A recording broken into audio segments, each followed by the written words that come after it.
Here are some useful tips or suggestions you can use when you're thinking about achieving your capstone project. So tip number one, it is also like the best to take your time to do more thorough research about your interested project. Start to look for your team members early and then read carefully about the project description when you're selecting them. If you end up with a very broad and tricky project that's not aligned with your interest and industry, you will have a hard time to complete the required text to meet the deadlines unless you are very good at what you do, or you're very lucky enough to find someone who already know their stuff in data science and have the confidence to take the lead and carry on towards completing the whole thing. Or you may end up choosing another project or scope your project way down, so the team can focus on a very small portion of the problem they can solve together. So one work summary, your capstone class can be as busy as it can be, since there could be endless works that can be done while you're juggling with other classes, the workload, finding jobs and stuff. Or even vice versa, you may just find it very easy, very relaxing, since most other people are doing the work. So tip number two, take advantage on connecting with your advisor, with your capstone class instructors for any additional help, picking their brains on the angles of prospect that you have not think of, or ask for help if you could not figure out something on your own based on your lack of experiences or lack of alternative solutions. Also, in terms of different business-driven questions or technical side of the problem, you can totally ask them and then get immediate response or advices, so you can start to do your researches. They are able to help you to achieve your capstone project, especially when they see that potential of your project as a winner of the cohort and that push and the motivation. They will give you many additional tips and suggestions along the way. For example, the instructor from my capstone project literally gave us all these useful advices on how to break down our model and problem. What are the different prospects of the problem that we were measuring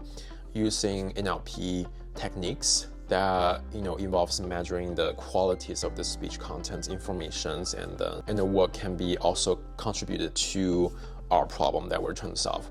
So it opened up a lot of ideas that we can have to further develop our solution and model framework. Well, my capstone advisor was super helpful in terms of connecting with us in regular basis to guide us on what we're heading to, give the approval on confirmations on something that we were not sure about. Another good trick is to bring our advisor on board with the clients, because advisor can help us to push back on some of the unreasonable requests from the clients that could be harder for students like us to push back.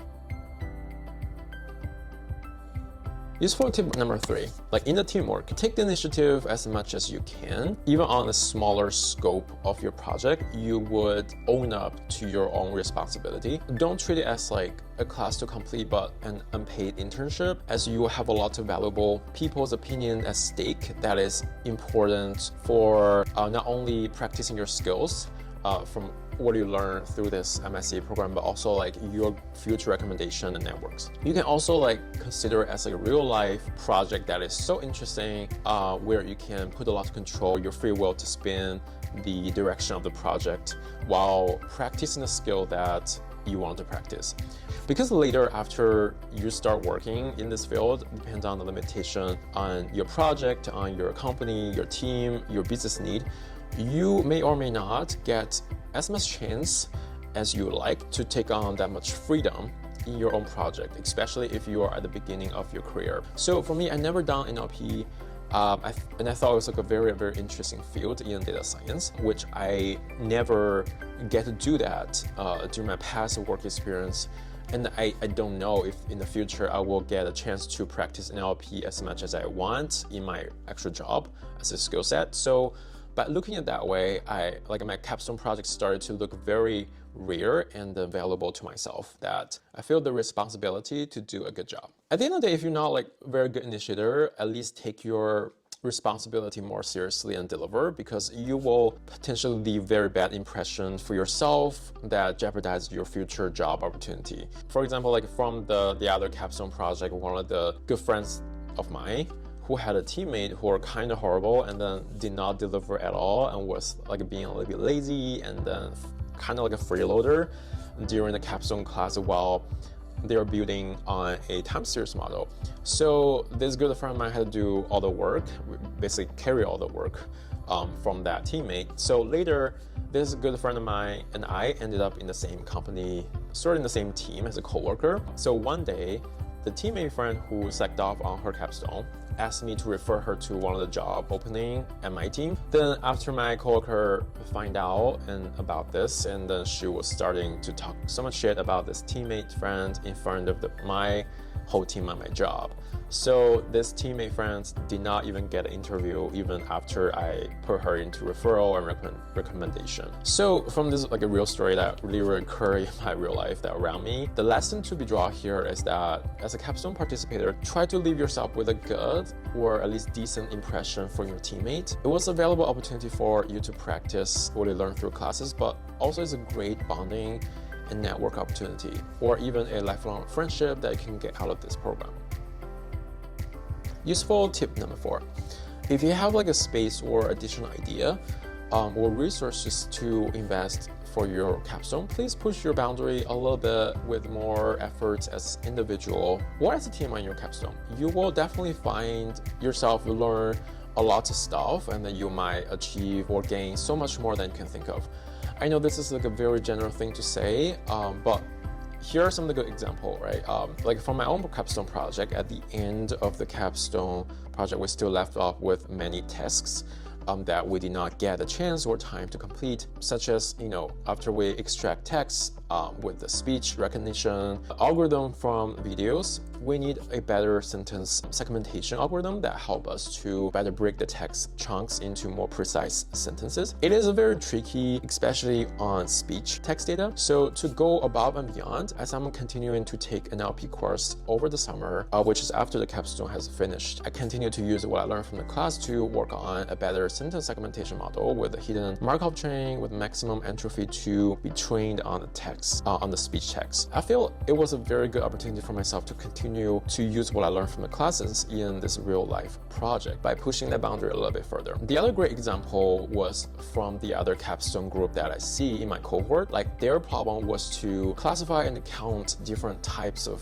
fruits based on a given image of a fruit basket in a retail grocery store. So it has a lot of application in it, and it was like a very, very cool project, but they were facing the challenge of not only having not enough data at all to be provided for them from their clients, and the worst of it is like their clients backed out and they stopped sponsoring them for their capstone project in the midway. So, but in their presentation, they say that despite all the difficulties, they continue on what they wanted to solve with the same problem. So over the summer as a team, they kind of all get together to run a lab classroom at UChicago campus, and they purchased like a bunch of fruit. They started to do the control experiment to sample and collect more fruits basket image data on top of many image data they scraped online. So at the end, because they took their time and go above and beyond their effort to collect their own proprietary data, they were able to kind of build a food image classification and counting algorithm to very accurately provide automated output to tell which type of fruit this is in the basket and how many of them in the mixed fruit during their capstone presentation. So at the end, their project like literally wowed everybody.